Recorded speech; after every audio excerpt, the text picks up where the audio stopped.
Hello, everybody, and welcome to the Revival of America podcast. This is Jenny. I am the owner and the host of the Revival of America. Today we have Derek Johnson in the house. So, everybody, normally I would say put your questions under his picture or raise your hand. You know how it goes with Derek Johnson. We kind of just do some real raw talk. So, if we can get to some questions, everybody, we will. But don't get upset that we won't. We may not. I don't know. But anyway, everybody, please be careful who you follow, what you're putting in your mind, because I'm telling you, it is wild out there. I am listening to some of these things and it's just mentally draining. So please, everybody, if you're not strong in your mind, don't get caught up in the noise. It is a lot of noise, a lot of doom and gloom, black pilling.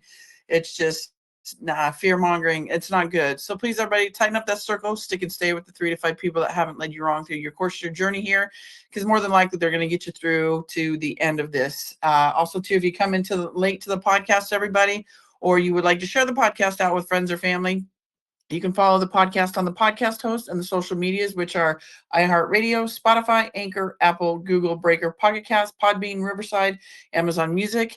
Social medias are Jenny Dreed Facebook at Jenny_Dreed X, formerly Twitter, at JDreed Rumble, at JDreed Instagram, and at JDreed True Social, The Revival of America, right here on Telegram. I recently created a YouTube channel, so you can go follow that as well and get the podcast over there, which is the Revival of America. And then my TikTok is at the official Jenny Jareed.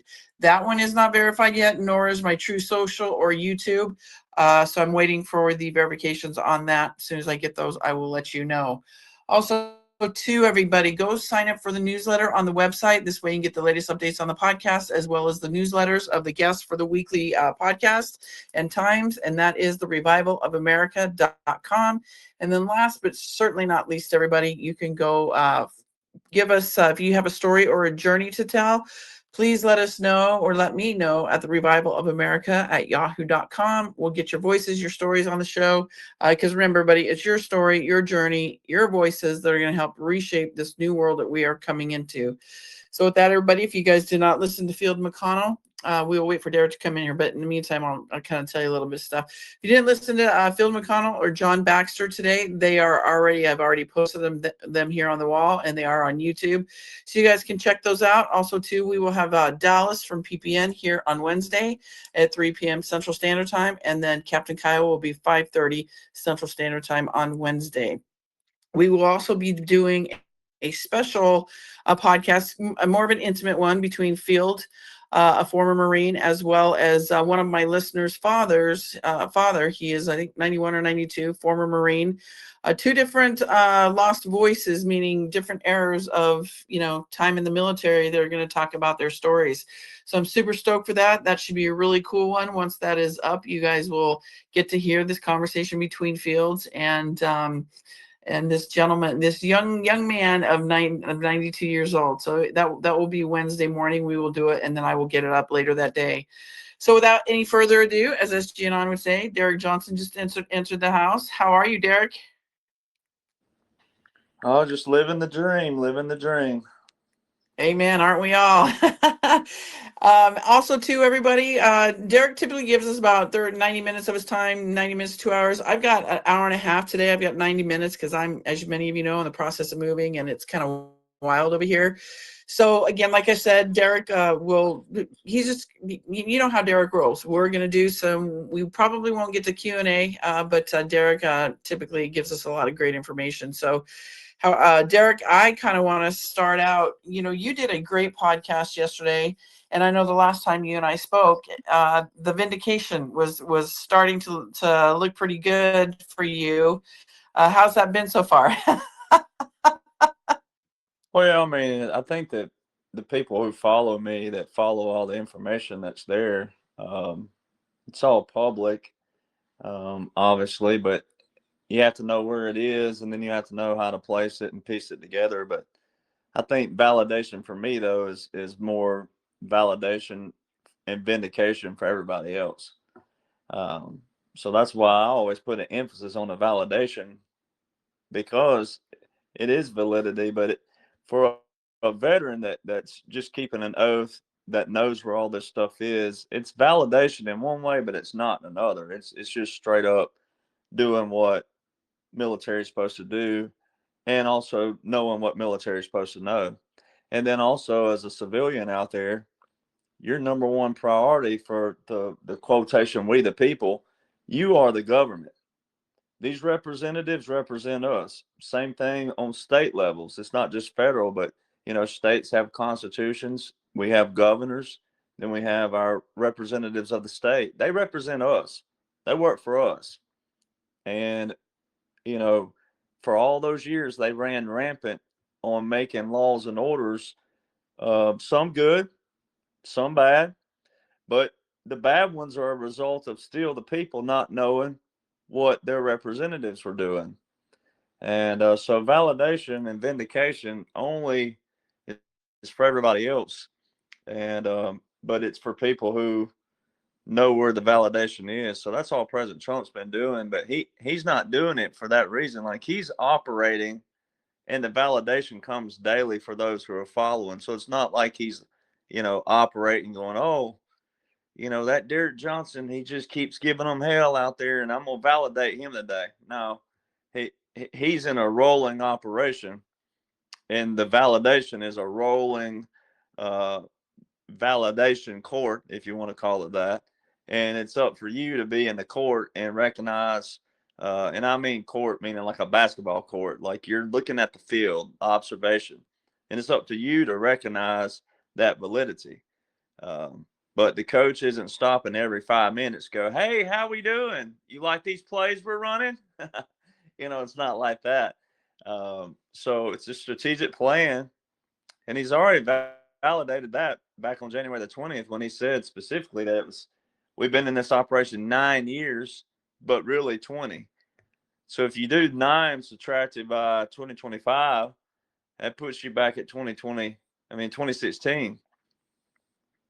And then if you subtract 20 off of obviously 2025, you're at 2005. And if you go back to where we were in 2005, the dust, I hate to use that term, but the dust had kind of settled in a little bit with 9/11, but it hadn't settled in another manner because that's when everything was getting ready to amp up in Fallujah and Iraq, and then soon Afghanistan. So you got to think of all those little things that he mentions. So the validity keeps coming daily, but that's just because it was going to be there no matter what. So if So, everybody, if yeah, go everybody ahead. had not, like, if no one had recognized that, the validity would still be there in history. Let's just say that everybody was blinded and had no clue. Let's just say all of us veterans didn't get called up to do what we're doing. Let's just say that they would have said, you know what? The validation would still be there. You just have to go back and find it and cherry pick it and work your way forward. But they didn't want it that way. They knew that certain people along the way would rise up, and veterans would know their call to action in the veteran world, not the active world. So let's talk about that. We're talking about the validity and validation. We're hearing a lot of noise out there, Derek, and you're talking about a strategic plan that's been in place for about 20 years. And we know this. We talk about it a lot, but there's so many people trying to spin this narrative, right? Instead of looking at all the positive, no matter how big or small they are, of wins that Trump is doing, because we are winning, everybody. Like Trump says, we're winning. You're going to get tired of winning. But people are out there really trying to spin this narrative, right? So can you kind of talk on that? I don't know how often that you if you sit in any of these X spaces, but I do it just because I want to kind of address my audience and let people know what to watch out for, how people are behaving, and these are the kind of people you may not want to follow because they're really spinning the narrative of that Trump's not on our side, and just like they're pulling out now. This Ian Carroll guy is talking about RFK being compromised, all this kind of stuff. So we're seeing a lot of infiltration, and I think probably more now than ever because they know they're going down, right, and they're not going to go down without a fight. But I think for people's minds, and I tell my audience all the time, it's so important. You probably heard me say, be careful who you follow, what you listen to, because this is a war for your mind. And if your mind isn't strong, and if you start listening to the doom and gloom, fear mongering, that kind of shit, I could see where it can make somebody feel a little twisted. So can you maybe touch on that? Because we're really seeing a lot of that division. It's well, here's what people need to know. When you're a cowboy, you gotta automatically know one thing: that the ground and the bucking is part of the being a cowboy. Now, falling on the ground, getting thrown from a horse or a bronc or a bull or anything, that shit ain't fun. All right. But if you want to be a cowboy, it's part of it. All right. So once you learn the ground and the bucking's part of it, then you got it whipped. So it's the same thing with this. The liberals out there, the liberals losing their minds. Hey, that's what you want to see because it's working. People like me, when I receive hate, well, I'm doing something because I'm standing for something that has a foundation. See, and that's where if you're a President Trump supporter, then you got to have a foundation. And it's like if you're sitting around, if you do have a liberal friend or a liberal family member, then if you're sitting in a room with them and you want them to take you serious and you really care about America and you feel somehow that they've got it all distraught, which they do if they're a liberal, then you say, look, I have a foundation. Here's my foundation. I'm not serving President Trump. I serve God first. I have Jesus in my heart. And then also, if you just don't want to believe those, then I have the Revolutionary War and the Revolutionary Foundation, which most of you quote the Constitution. So if you're quoting the Constitution, then that means James Madison, the father of the Constitution. But the Constitution didn't have life without the Revolutionary War. And the Constitution didn't have life without the Declaration of Independence, which is the one that says that anything that goes when a long train of abuses and usurpations. So when it tells you that our foundation goes awry in layman's terms, then here's what we do for that: we reset it. So see, you got to have a foundation first before you can ever believe in President Trump. So President Trump is a product of the military bringing him in as the face of the operation. All these executive orders around him are being presented to him. All right. He didn't write these orders himself. He's willing to put his name, his image, his likeness, his brand, and be the face of that. But those executive orders are coming from the Joint Chief of Staffs and all different kinds of people, ambassadors, etc. That's why a lot of his ambassadors he's naming right now, guess what they are? Veterans. All right. And they're decorated veterans. They've been there, done that veterans. All right. And they've got years of experience veterans. And so, again, there's two different kinds of people, and President Trump has outlined those for you that you don't have to hear anybody else outline them, but we can. There's two different kinds of people. There's stupid people, all right, who are just plain out ignorant, stupid, and incompetent. Then there's smart people, but they're evil. Or they have ill wills and bad intentions. They don't necessarily have to just be evil and want to kill you, but they're either stupid and ignorant, and incompetent is the better term for it. They all Constitution in word only, but don't know anything about it. They're all about laws and orders, but don't know any of them. Or they're straight up smart and know what they're doing, but they're deceiving you and gaslighting you and manipulating you. So manipulating you. Manipulation at its finest. That's what narcissists do. That's what gaslighters do. But in social media terms, we call those social media whores, meaning they just a name and they want a face. They want a face and a name. Hey, look at me, look at me, look at me. So social media is good when it's good, but it's bad when it's bad. And that's where your discernment has to come in. And the way you want to discern that is this: either you love drama and propaganda, and if you do, then you got it all day long, all over Rumble, Facebook, X, everywhere. There are a lot of pushers, propaganda pushers, drama pushers, etc. But if you really want to know what's going on, and you really want to free your mind, you want to free your heart, you want peace, solace, calm, etc. Don't matter if you're gay, Buddhist, atheist, none of that has anything to do with anything. All these liberals out there talking about the gay rights. Every person I know that's gay are still gay. Their rights ain't been taken away from them. They're still gay. They're still as queer as a $3 bill. All right. Now, my gay friends know that I don't mean any kind of whatever towards that, but they're still queer. There's nothing been taken away from them that will not allow them to still be gay or Buddhist or atheist or whatever they are that's not your traditional United States foundation of the revolution, because that alone, again, is your foundation. Now, you could be a Buddhist or an atheist or, not believe in God or Christ and still believe in, that our nation was founded on that, because your rights are not going to be taken away to worship how you want to worship and, be who you're going to be. That has nothing to do with anything.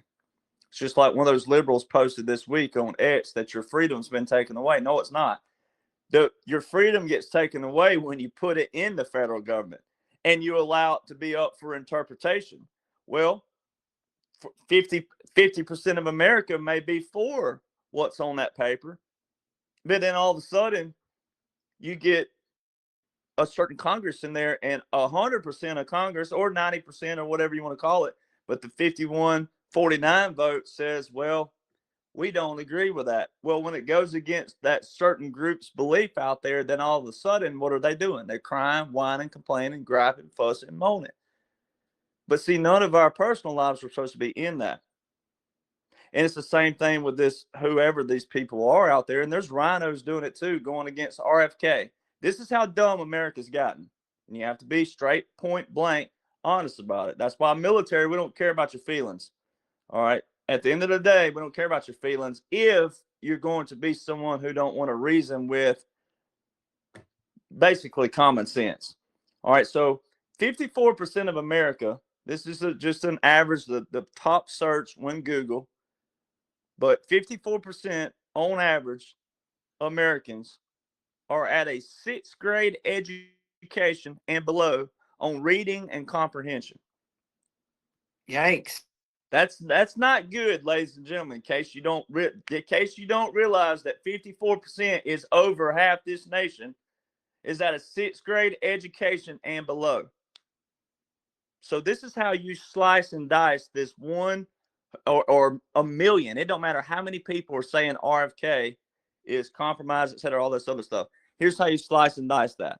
1, what's your foundation? 2, who's in command?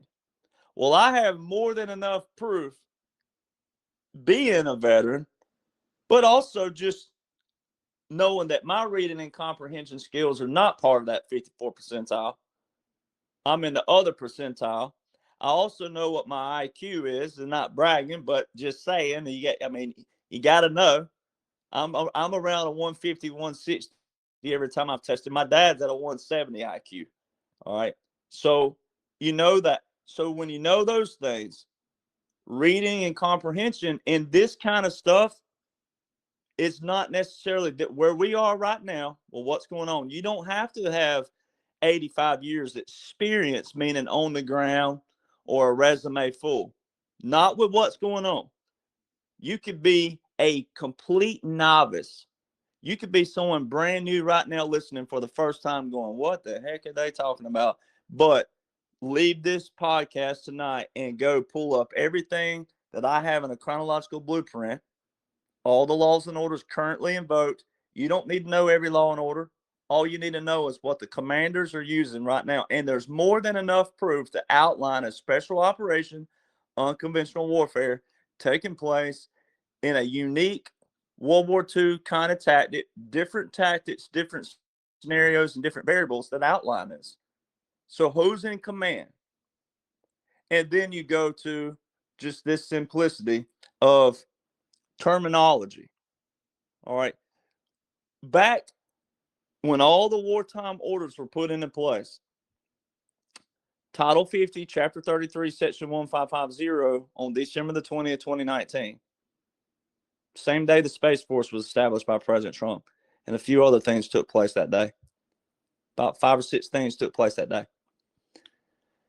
If you look at that clause, Title 50, Chapter 33, Section 1550, it says, in the first 180 days after December the 20th, 2019, and every 180 days thereafter, the president will submit to the defense committees, Congress, reports of regular and irregular forces. That one little word, irregular, brings in your special operations, your unconventional warfare, irregular warfare, and then your clandestine operations, guerrilla warfare, everything. Asymmetrical, all your different underground warfare. All right.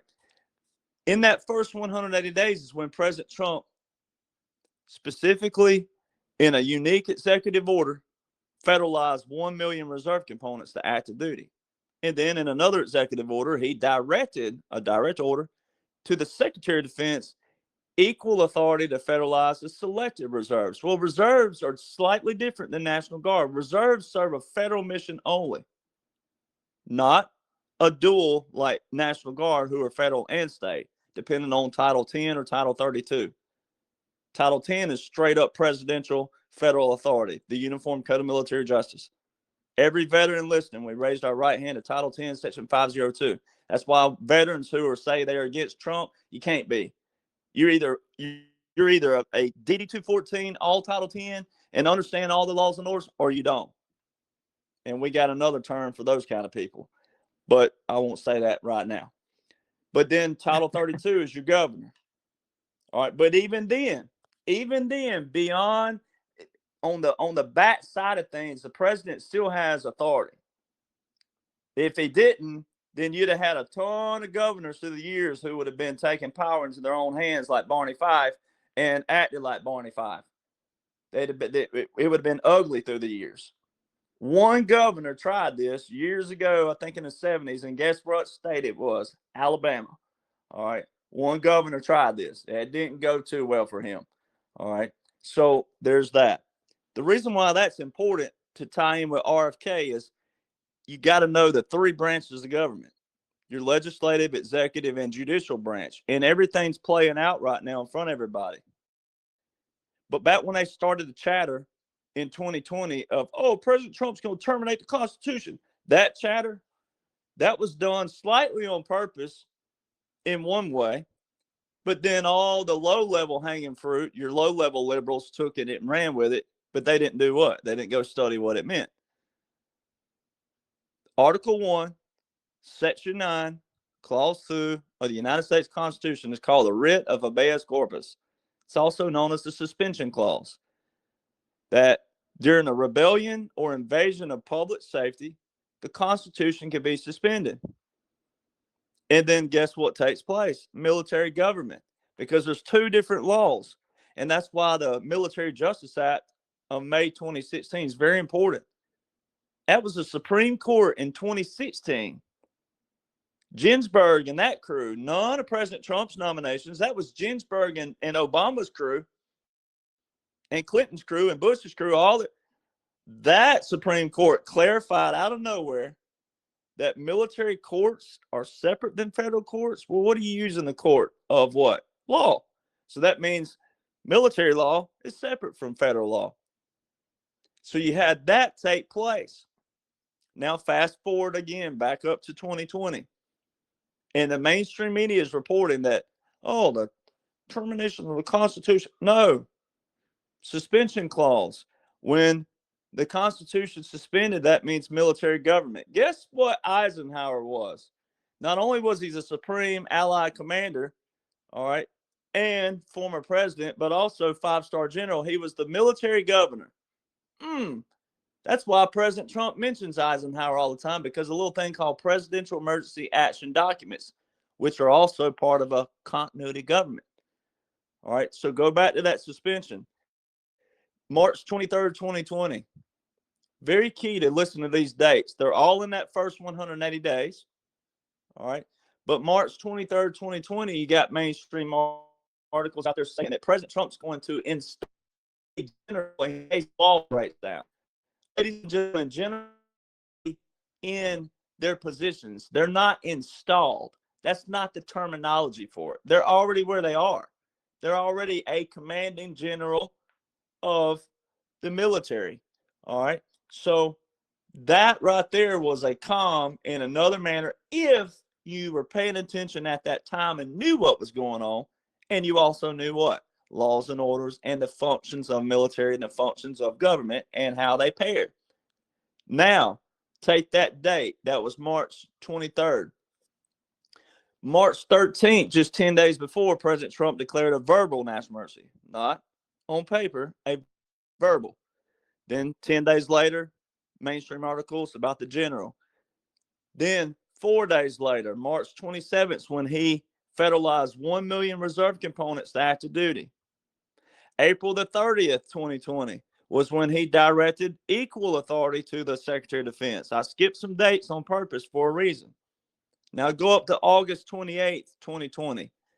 August 28th, 2020 is exactly 180 business days from December the 20th, 2019, August 28th, 2020. Guess what came out?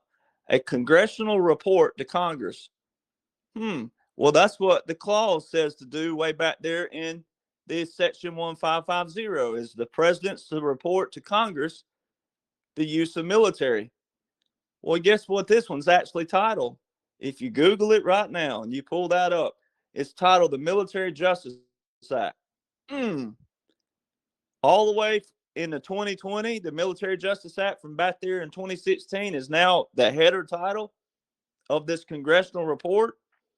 Now let's go back a date that I skipped on purpose. March the 30th, President Trump, national TV, and he had a few of these, but March the 30th in the Rose Garden, he tells the whole world what his vaccinations were. He told hydroxychloroquine and chloroquine, and even mentioned the Z-Pack. This is where America has 54% of America. So it don't matter if it's 5, 10, 30, 100, 2,000, 5,000, 10,000 idiots out there talking about RFK. If they cannot differentiate a term, vaccine is a term meaning vaccinations, meaning medicine. It don't tell you what substance that vaccine is. And that's how stupid Americans are. All right. Now, I know people don't like the word stupid, but if you're going to act like it, then stupid games get stupid prizes. All right. So if you don't want to be called stupid, then you probably don't want to what? Act stupid. Don't display the character of that. All right. And then people like me will refrain from using the terminology.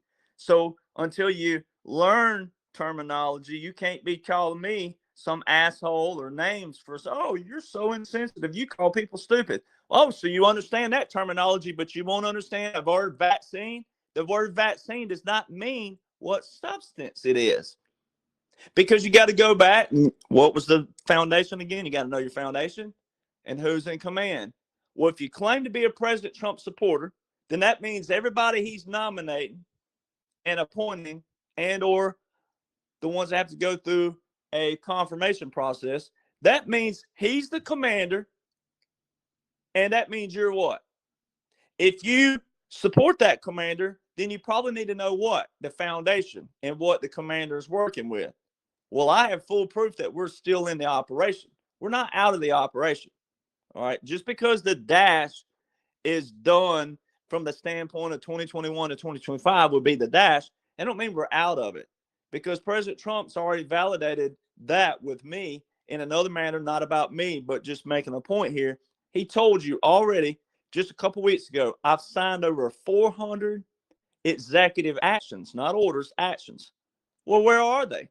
There's only 152 executive orders, proclamations, and other documents on the Federal Register. Where are the others? Where are they? So that shows you presidential emergency action documents are still being archived right now because PEDS, presidential emergency action documents, are draft classified, meaning you can't see them. But see, I have all the evidence surrounding those that more than prove that that's where they are, and they're not being hidden for wrong reasons. We're still in an operation. That means there's still some wolves out there lurking. All right. And it's also seeing who, and he's told you this. You got to listen to the man. If you support him, you got to listen to him. He told you specifically, we had to see what they were going to do. Well, ladies and gentlemen, when the president gets in, they're not supposed to spend the first 2 years unraveling what the last president did. That's not how federal government's supposed to work. The federal government, first off, when it was established by our founders, was a continental Congress. meaning that they didn't meet year round and every day or every other day or every other session like career politicians do. They were to meet whenever there was something needed by the states. So see, we have career politicians who that's all they do. But it was never supposed to look like that whatsoever. And then President Trump just today put out a new executive order and it's talking about federal regulations and how it constrains the economy. Well, guess who did that? Bureaucrats and career politicians, because that's how they got their kickbacks. That's where they make all their kickbacks. All right. But it does what? It hinders you and it restrains you and it shackles you and it burdens the American taxpayers. So you paying into a system, but you're not getting anything back. All right. So little words like what RFK does. So there's a lot of people out there, they just want to take advantage of social media, clickbaiters. All right. And that's why guys like me get upset, because I'm not a podcaster by trade. God gave me a platform to deliver military law, military orders, military regulations, the right kind of regulations, and then military customs traditions, and then how they pair with the federal laws, executive orders, the proclamations, the treaties, and your national emergencies. So that's why it's frustrating out there. And I wish we were at a place where they were ready to delete profiles, because if they gave me the command of that, there'd be some people mad. They'd be mad, but they wake up, oh, 1 million followers. I lost 1 million. Yeah, because you're pushing a bunch of crap to people. You're keeping people in turmoil, chaos, and propaganda. And ironically, there's just as many Republican conservative rhinos doing it as there are liberals. And it's frustrating for people like me, because I truly do care about you the right way. I'm not calling people stupid just to call them stupid. I'm saying, all right, if we're going to go tit for tat here, then if you can't understand one term, but you can understand the other, then we got a problem. If you don't like being called stupid and you can understand that terminology, then you probably should understand the word vaccine is a massive word. It doesn't tell you, it's like the word automobile. If I said, if you ask me, we'll flip it. If you ask me what automobile I drive, I said, well, I drive a truck. And you're like, yeah, but what kind? And I'm like, well, I drive a truck. I drive a big bad boy truck. And you're like, yeah, but what kind? And I'm like, it's a bad truck. That thing got mud tires on. What kind of truck is it? Well, I say, oh, you mean what? Oh, what brand is it? Yes, what brand? See, automobile in the word vaccine, same thing. Vaccine don't tell me if it's Johnson & Johnson, Moderna, Pfizer, etc. The other thing I've seen out there floating around that can help you out is I have seen some Republicans, or claim to be. I always put it in the claim to be title. They claim to be Republicans, claim to be conservatives, claim to be former President Trump supporters who have jumped ship. I have seen just recently a post where a guy was saying that about how could Johnson & Johnson, Pfizer, and Moderna, how could these people be developing an actual vaccine that would help the people? Well, when they get caught and busted and they get cleaned out and their federal funds are threatened, see, that's people who are so shallow-minded and but also closed-minded, but also ignorant. Because one, you're never going to see the full operations of a Pfizer. You're not. Even if you work there, you're not going to see the full operations. You'll see a little bit better than some, but you're never going to see that ever. So that goes back to trusting your commander in chief. All right. It's the same thing when people write into me going, oh, President Trump, oh, I hope he's okay. I hope he's safe. Are you serious right now? Are you really serious right now? And you're writing to a veteran whose whole platform is showing you how this commander in chief is fully protected, fully isolated. He's not only people, I hear people out there saying insulated. I'm like, well, you can use that, but he's not freezing cold all the time. He's isolated. He's okay. He's fine. Because if this would have been a normal setting without the military, they'd have killed him a long time ago. Because when you go up against the global alliance, they'd have gotten him a long time ago because he was already an outsider. So see, that should show people right there, he's already protected. All right, the most protected person in the world. But it also should paint the picture that look how many people are surrounding him. JFK didn't have that. That's why we had what happened with JFK. People crumbled around him and they didn't stand tall when they should have. That's what you're seeing right now. So that shows you how many world leaders, and also military are involved in this operation, but they're not ready yet. We're not to the end of it yet. We're not far, but there's still things going on. There's still things they're unveiling. There's still, look at you patriots in the room right now, or the ones listening. Look at you patriots. It's already hard to comprehend as a patriot everything that just from January the 20th this year, what's been unveiled and validated. Imagine going and saying, all right, ladies and gentlemen, we're going to take one full day and we're going to just lay it all out there for everybody. And you just unravel, okay, we did this, we cut this, we did that, we cut this, we did this, we did that. Who would appreciate it? They wouldn't. The American people, the 54 percentile who can't even read or comprehend at a sixth grade education, they wouldn't appreciate it. So certain things have to be put out there to affect their emotions in a different manner. So the military don't sit back and go, we're going to scare the crap out of you on purpose, per se. It's going, okay, this is what we're going to do, and this is how it's going to roll, and this is our objective. All right. And if people are getting mad and angry and bitter, then you're still not fully awake, and you may be halfway there, you may be 3/4 of the way there.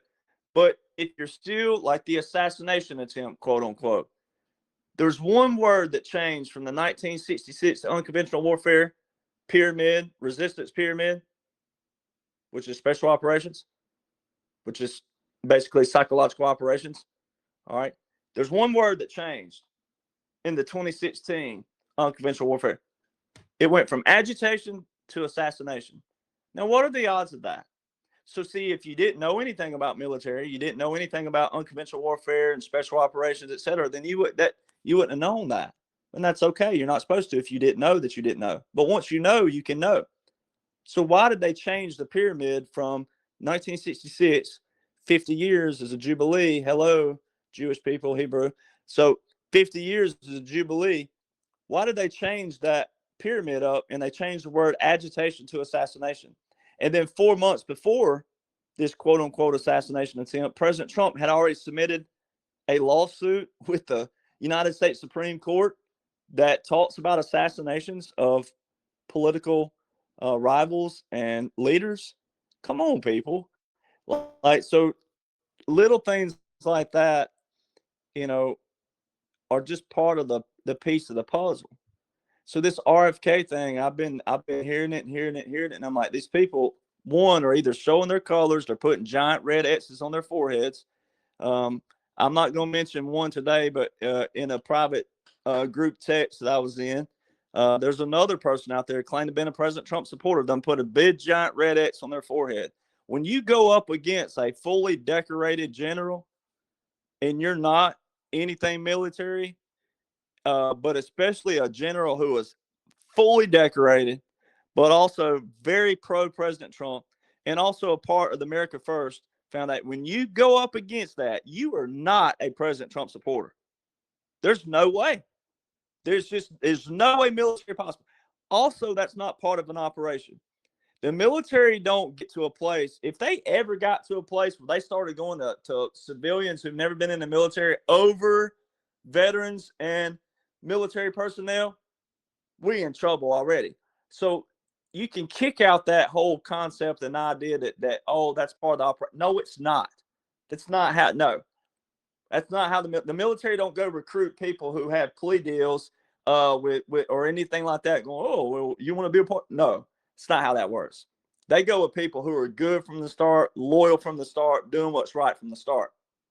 All right, it's not the other way around. So there's a lot of stuff out there that can help people differentiate and set aside if they truly care. So it's still going to boil that down to if they truly care, because the propaganda and the drama and the ruffling of the feathers and all that is not the route we're going. And there's a lot where of we that are, out. There's a lot of that out there right now. There's still a lot out there. There's still a lot out there, and there's still a lot on mainstream media, but it's also still showing, because President Trump literally just called out in the wee hours of the morning, NBC again and MSNBC. So there's still trying to show people who is and who ain't and who is and who ain't. But CNN and he's supposed to have a meeting with Kid Rock and Bill Maher. Watch Bill Maher praise President Trump. See, all the liberals' heroes are going to start falling.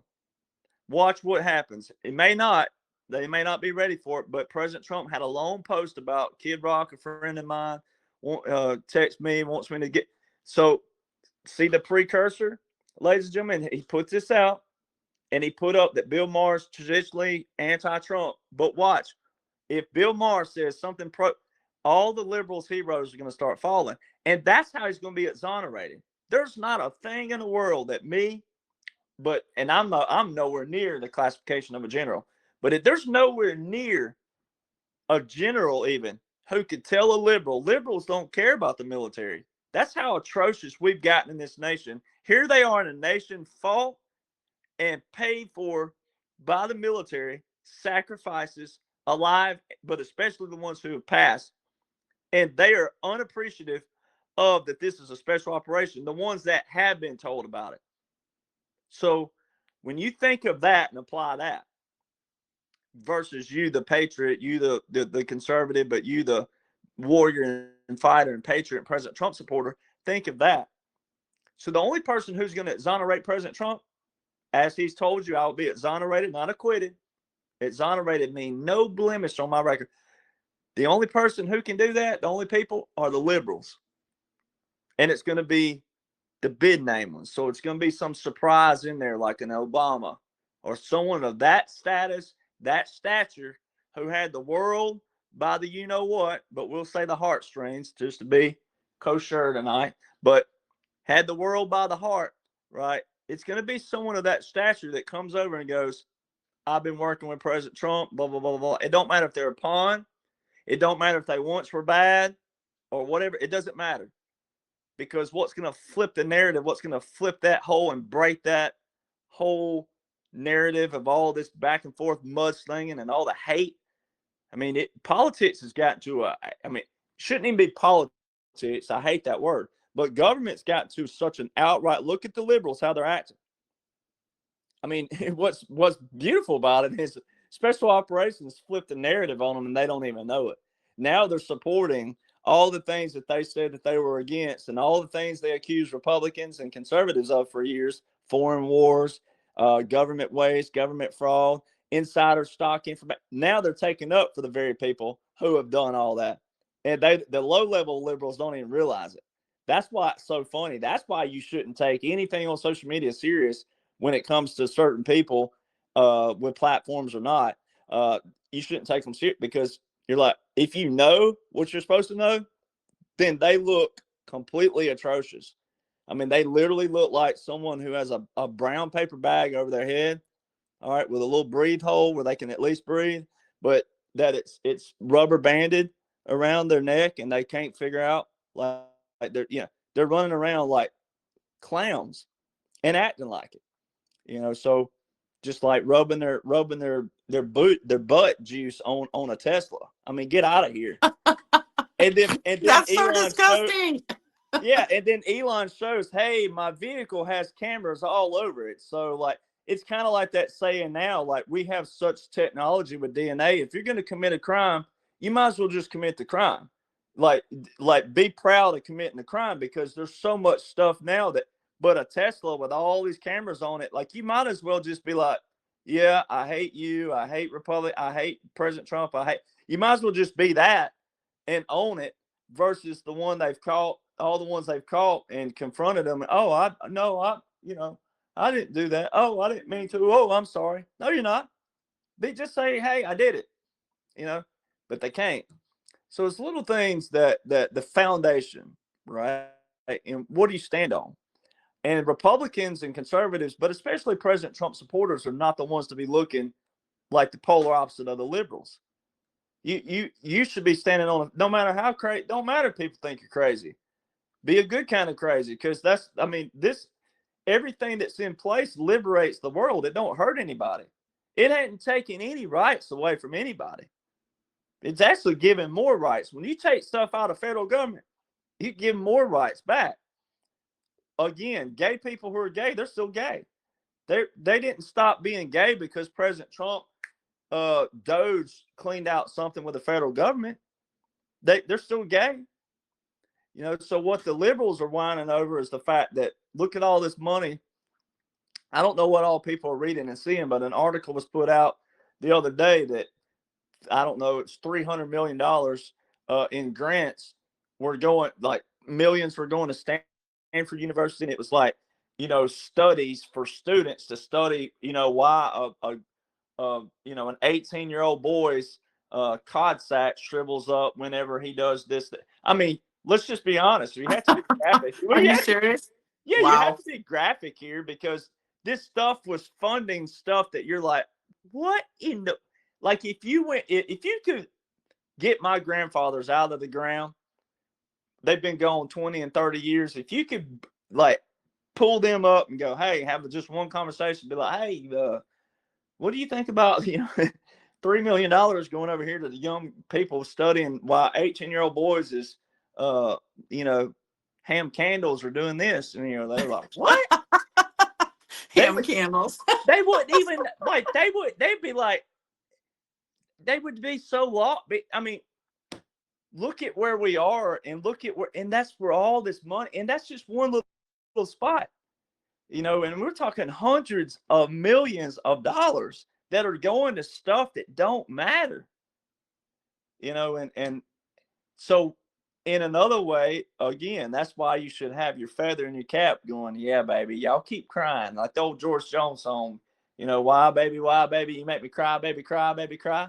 Well, cry, baby, cry, all you liberals. Because, again, when that money starts rolling in and taxes are all the taxes are unveiled and uplifted and all these other things and taken away and your money starts rolling in, and you're able to do things again, you're able to be free, we'll see how many's barking then. They're going to be so deep in the holes that you won't even be able to find them. So it's little things like that. So it's really a token for you if you're if you're reading and trying. Like, it's a token for you. No one should be upset with that. Well, and Trump and his administration, they've done a lot more than any president's ever done since they've been in there. And nobody's giving, them a shot. Like, they're coming down on Cash, they're coming down on Pam Bondi, and, now RFK. Like, you guys got to kind of look at it for what it is. They're doing a great job. And then, you've got these quote unquote MAGA supporters, voted for Trump and all this stuff. And now they're turning on Trump. So this is what we've been wanting for so long, everybody.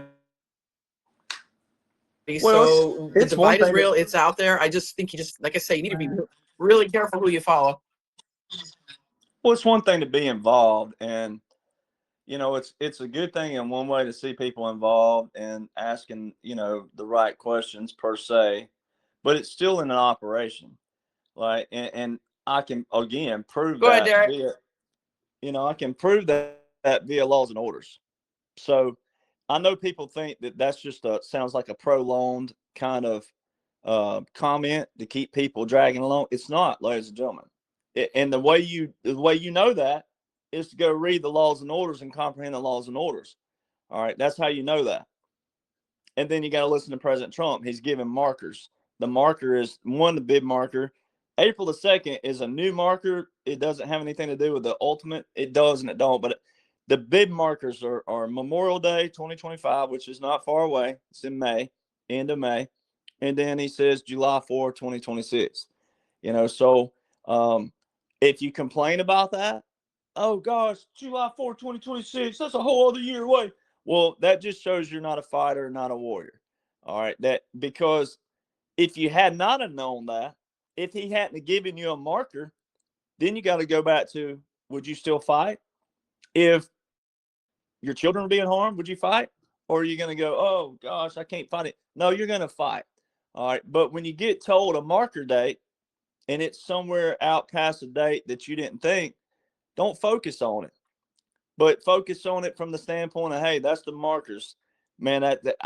That's the finish line. If you're in a race, like if you're on a track meet, you can see the finish line. But if you got to run that track 8 times before they call it the final, Well, you got to see that finish line 8 times as you roll by. All right. So why run the race if you're going to complain the whole time? All right. Why? If you know that the track is designed that way, then you know. So then you know what you got to do, which means what? If you want to be in that race, you got to do what? Prepare for it. You got to train for it. All right. So what's happening is all part of it. And what we're finding out there is the people who want to be involved in it the right way. And it goes back to the old saying, lead, follow, or get the hell out the way. All right. So, yes, there's going to be leaders, always, got to be. Then there's going to be followers. But there's a lot of good followers who don't whine and complain. They just know, hey, I'd prefer to be a follower, but I'm still putting in where I need to, where I am and what I'm doing. That's fine. But then the rest, staying out of the way. We got it. And so that's the thing that I think if people would apply in their life, it's okay where you are and what you want to do and where you, but it's the attitude along the way. And again, you know, what I do is challenge people this, especially people that I knew from the beginning that were kind of combative with me. I say, okay, look, if you really care, if you love America and you really care, then how about this? How about just, I'll challenge you, because if we get to the end and I'm right, then you're going to look like an idiot for combating me the whole way. All right. But if we get to the end and I'm wrong somehow, like massively, catastrophically wrong, calculated something, but I don't do that because I don't make predictions. But let's say there was something there that was just absolutely wasn't correct. But then guess what? If you fought the whole way through the right way and for the right things and for the good values and the core values and the principles of America, how are you still wrong? You're not. So see, if everybody would apply that in their life and go, you know what, I'm going to fight for the right reasons, the right things, the good causes, the core values and everything, no matter where, till the end, whatever the end is, whether it's you dying, me dying, physically dying, or there's an absolute stop date and they go, hey, you know, if that's July 4th, 2026, and there's a bid sell, then whatever that is, that's how you challenge your friends and family. You go, okay, if you care, then you got to care all the time. Because where we got in this nation was because people cared half the time or a quarter of the time. And then look what it led to. So, you know, it's a challenge for people. You go, okay, I challenge you. There is a blueprint. And it's no, you're not going to see the executive or actually the operational orders. You're not going to see that. But you can see the executive actions taken. And then a guy like me can get you in the ballpark of going, well, you know, April the 1st, 2020, in that first 180 days, counter narcotics operation was launched with a Southern Command with 22 joint partners. That's Executive Order 13773 by President Trump. It's over on the Department of Justice's website under the OCD ETF, which was an entastment force established by Ronald Reagan. All right. So when you know all those little intricate things, then you know, okay, yes, there are operations underway. All right. And then the way those operations are rescinded, they're either terminated, which would be mission accomplished, or if it's an executive order that's already been completed, then it'll be terminated. And President Trump right now is showing you that executive order that Obama put into place about Yemen, they're bombing the hell out of Yemen. And President Trump just put up a truth earlier about, he said, the Houthis ain't liking what's going on. He said, we're bombing the hell out of them. And the more they keep shooting, the worse it's going to get for them. He also talked about Iran. All right. So, you know, when you hear liberals out there saying, oh, you Republicans, conservatives, President Trump people bragged about how he didn't start a war. He didn't start this war. Obama wrote that executive order and declared a national emergency with Yemen. President Trump's finishing it. So see, that's just knowing straight up terminology. But you can't call him out if you don't know that. And so that's just knowing basic legislation. And then the operational part of it, it wasn't priority in 2017, 2018, 2019, 2020. They went priority first. Now they're dwindling down. And so it's all going to be unveiled in a different manner. It's being unveiled. It's a rolling operation. A lot of it's being unveiled already, but, it's phases. Everything's in a phase. And you just got to live your life daily. Don't focus too much on the clock rolling. Don't look at the clock too often, and live your daily life, but also keep up to date with current events. But then know that those current events with President Trump are all in laws and orders. And it wasn't he just said this in a speech the other day. He said the four.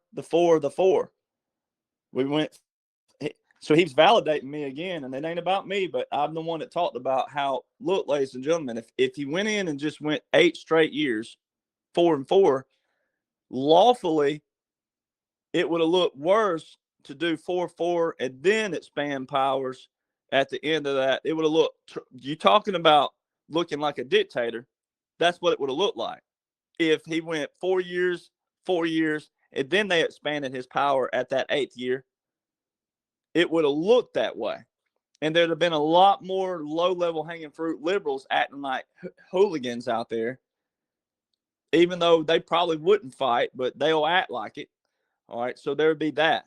Versus 4 in, extraordinary powers, pulling back, I'm still commander-in-chief, wartime president, unique laws and orders, 4 back. Certain people thought Biden was in because those certain people didn't know World War II tactic, puppet state, puppet government, government exile, all unconventional warfare. Then 4 back in. So it's a 4-4-4, and he just acknowledged this other day. He called it the 4-4-4. And then you just got to know your simple definition of unconventional warfare, which is the disruption or coercing of overthrowing a government. So, see, military overthrowing the government is lawful because our founders established that, first off. All right. And the Declaration of Independence says that. But our military overthrowing the government is completely different than the federal government seditiously trying to overthrow the government, because then that would be certain individuals with what? Certain agendas overthrowing the government versus a military as a whole going, we're wiping out all of you. We're going to clean out the whole thing. We're going to have a restart to everything. And see, that's why January 6th is so important. Congress violated Title III, Title 18, and Title 52. Seditious acts to overthrow the government. It's a huge difference in the military doing it versus certain people of Congress doing it, because that means they had an agenda. So if you look at one of President Trump's new executive orders this past week about election integrity, he mentions Title III in there, Title 18, and Title 52. What are the odds of that? Well, there's not any odds because this is all a rolling operation. It's all part of it. And so on January the 6th, Title III, Section 15 says no votes are to be counted, basically. So the state electoral counts, the certification day, no votes are to be disposed of until what? Until there's that discrepancy of those objections that took place. Well, the first time in United States history, objections took place in the state of Arizona count, the third state out the gate, on January the 6th, 2021. First time. And conveniently, quote unquote, the quote unquote insurrection took place during that objection. And then what did Congress do? They didn't do what was supposed to be done in Title III. They did what? They rushed back in and went from Arizona to Wyoming and certified Joe. They broke Title III, Section 15, Title 18, Sections 2381, 2384, 2385. Title 18 is federal law, federal criminal procedures, and then Title 52, 20511, so 20511, Section 20511 of Title 52. Congress broke that. You as a jury, the whole world as a jury, witnessed that. And then you go back to President Trump's Executive Order 13848 with the national emergency declared for election interference. September 2018 was 2 months before any election under him, 2 years before the 2020 election.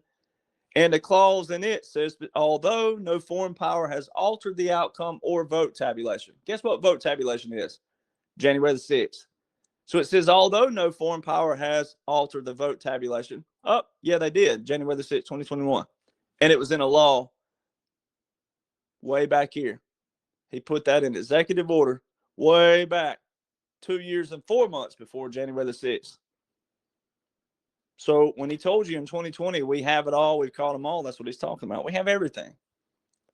And there will be a revelation of that. How they do it, you know, as far as the grand finale, only the commanders know that. Only the big command know that. But they have a way they're going to do it. There's no way in the world that we're going to go through all this and not be a revelation of that, because it would still be chaos, pandemonium, and idiots and stupidity. But also this, President Trump would still not be exonerated. So see, when you know the commander and you know who's in command and you know what they're working with and you know the objectives and the goal of that, to drain the swamp, draining the swamp liberates Americans. All Americans don't have a thing to do with color, race, ethnicity, sexual, religion, nothing. It liberates all Americans. But the other thing is this man who sacrificed his 70s and going to be 80s, who sacrificed a billionaire lifestyle. Because I'm going to tell you right now, every veteran in this room and every veteran listening knows good and well, if we're going to go to veterans versus civilians and have some humor here, if you went up to most veterans, especially the smart ass ones, and said, hey, if you were a billionaire, would you sacrifice your 70s and 80s to do this, take all this hate and ridicule and mockery and slander and this and that and go through this and go through that and go through this and go? They'd be, hell no. I can hear them right now. I served with a lot of black dudes and Spanish guys. I could just hear their language. They'd be like, hell no. So when you apply it like that, now, life or death, yes, every veteran would. But, you know, if there hadn't been like this like giant plan of like, hey, the Americans are going to die, if it had just been a normal 4 years, but hey, we're going to do this, and that, veterans would go, hell, I'm not doing that. So when you look at what President Trump has sacrificed and his family, so you got to also think about the family time that's sitting around, what you get to do with your grandpas and your grandmothers or your moms and your dads and your children, those of you who are close to your families and or family members. When you think of the family time you get and you're not being told, hey, we got to get out here, get down, let's go, come on, go, or whatever it could be. I mean, he has gone through that.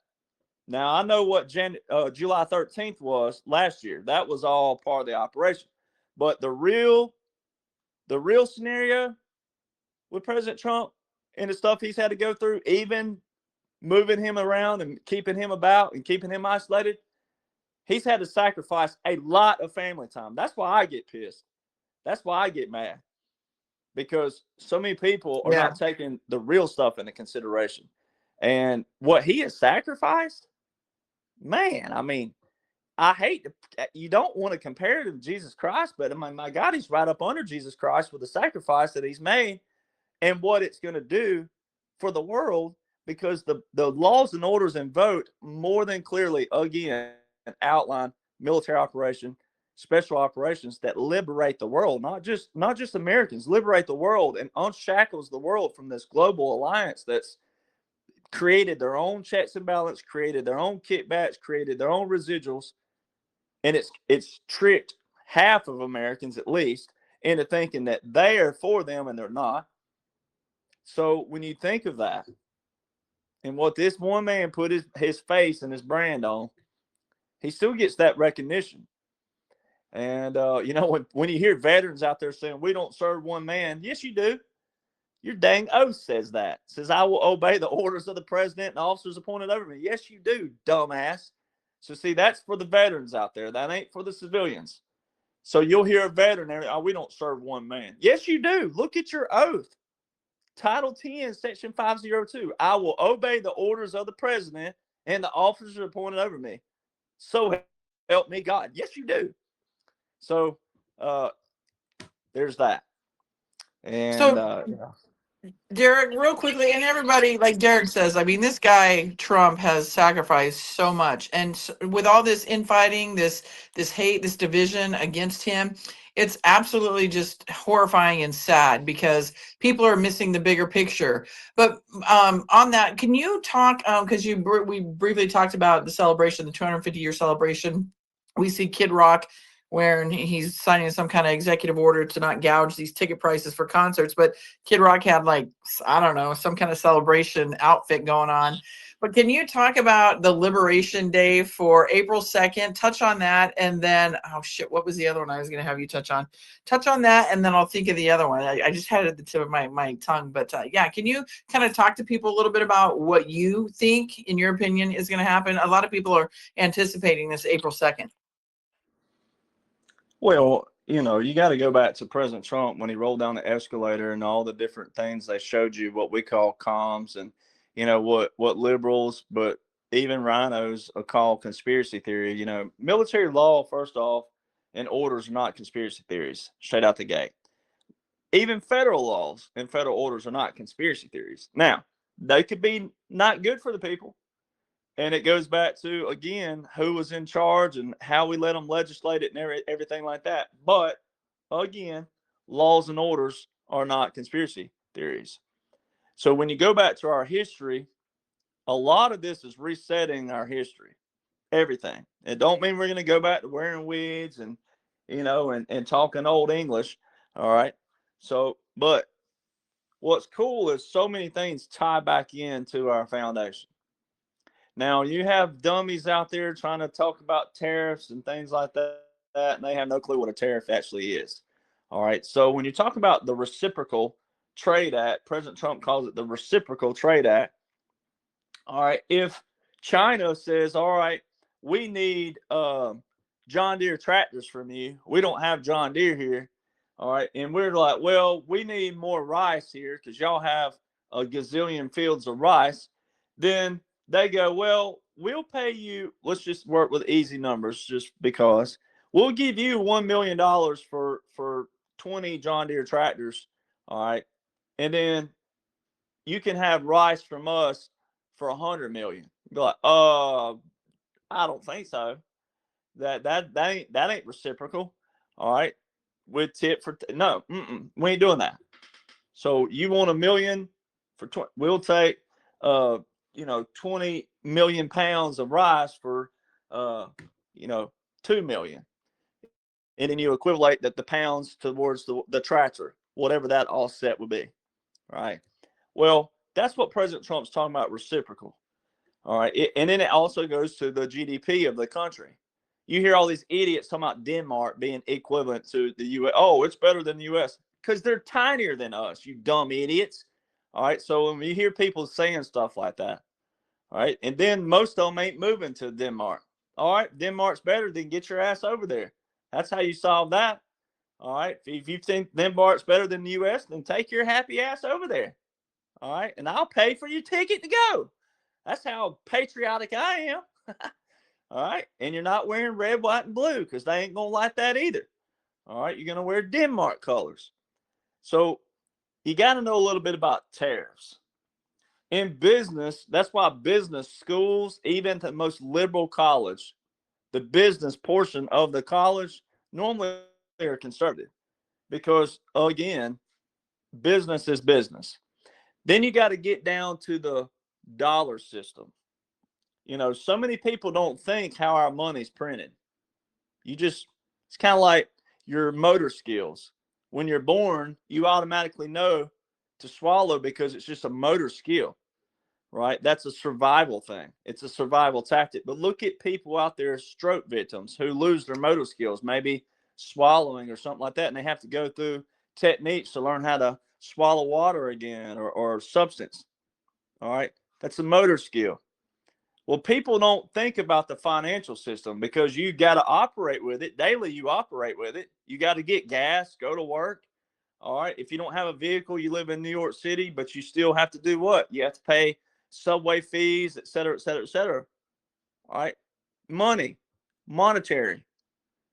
So President Trump from day one has given all these hints about lobster, have fun lobstering, and he misspelled it on purpose, and all these other things, and XRP and XLM, and he's giving crypto and Bitcoin and all the he's given, and then he stood in front. Hey, look, let's be honest. I think President Trump will look pretty badass in a Chevy Z71 4x4, but I ain't never seen President Trump in no Chevy vehicle. All right, especially, but even a truck. So what's he doing standing in front of a Chevy Silverado?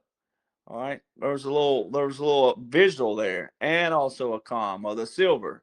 All right, and then also gold. Why all of a sudden he's never lived in the state of Texas, the great state of Texas. All right, where I've lived also a long time myself. All right, he ain't never lived there. We welcome him there. I mean, any state he want to live in, I'd welcome him in. What's he doing filing through the United States Supreme Court with the 2020 election via the state of Texas? All right. And then Texas just happened to be the first state to put in the digital gold currency. And all these states now have it up, ready to roll. Utah, a buddy of mine was just sending me something the other day about Utah. All right. So all this currency talk. I've also showed people the one of the OFAC pages where it said it was saying this as if, okay, here's an example. If you receive this out there, ladies and gentlemen, then it's probably a fraud. It was getting people ready for all these scams and frauds that were going to take place, like this QFS stuff and all this other stuff that people fall for. All right, because they don't know, and then people are vulnerable because they want to be a part of something, but it's got to be the right thing. And until President Trump and them unveil this, people don't need to be doing anything. All right, me personally, that's my advice. All right, till the big dog and the ones in command tell you to do something, and you see the results of all their other fruits, which are good, then you would have your confidence to go, oh, yes, I want to do that. So the OFAC had this page up where it showed you a paragraph example of someone sent you something, but it says the what? It talked about the reset, the currency reset, global currency reset. So they were telling you right there that was coming. The reason why that's all important, it ties into April the 2nd, is because, again, knowing the financial system out there. And then you see what Doge is doing. Doge, I mean, look at Social Security alone. Just look at all the dead people that were receiving money. Now, we know that the people on the backside of that were also Democrats and Republicans, all right, politicians. Though some of those names were fake names on purpose, and President Trump's already told everybody that. Now, he said it in a way of the average American who has no clue what we're sitting here talking about right now. They can know, but the ones that don't know, he said, and it's not going to be pretty when we find out where that money's going. See, it wasn't going to quote unquote dead people, and it wasn't going to some poor schmuck in Tupelo, Mississippi, whose dad died 20 years ago and they didn't report that. No, it's going to some prominent people. All right. And that's why President Trump said it's not going to be pretty when we find out where it's going. They already know. See, and that's where the average, but also patriot President Trump supporter don't need to be falling for that. You don't need to be like, oh, yeah. No, you need to know that, oh, he already knows. He's already told you in 2020, we have it all. We've caught them all. All means everything. All right. So April the 2nd, just so happens in United States history that April the 2nd, 1792 was the Coinage Act. And that's when they established the silver dollar as the unit of money in the United States. It was declared the lawful tender. All right. The reason why that's important is for this reason right here. If you go back to chaos month of January 2021, when most Americans, Republican and Democrat, thought everything was chaotic because you had the National Guard rolling into D.C., 35,000 troops. Like, that is, I mean, for veterans, we know that like, if we could just get that one thing over to people, that 35,000 troops is a lot of soldiers. I mean, again, I brag about the Marine Corps. You could do a lot with 2,500 soldiers. 35,000 for an old ass white man? Come on, ladies. Come on, women. What would have been so, what's so unique? What would be so, terrifying? Another old white man being, out of all the men who have been elected, it's been all men, and they've been mainly old and white. All right. So what was so threatening for old Joe if he was really president? 35,000 soldiers. So see all the chaos and all the visuals they were giving people. But on January the 1st, they moved the date back for whatever reason. They did have it as January the 15th because it's in my book. It's January the 15th. But they have moved the date to January the 1st of the publication, which is kind of funny.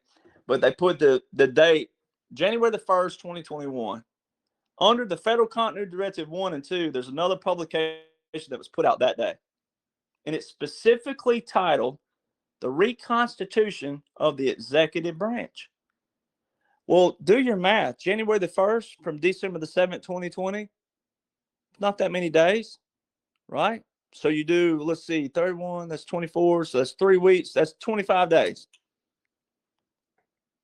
25. So when you look at Executive Order 13961, President Trump, on December the 7th, 2020, which was the invoking of the continuity of government and continuity of operations for the executive branch, then just a little over 3 weeks later, this continuity management, this publication is being put out, Reconstitution of the Executive Branch.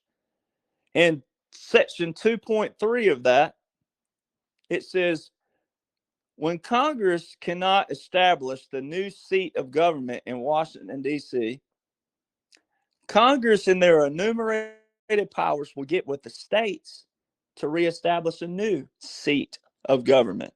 S-E-A-T, seat. Like your seat, a chair, your seat.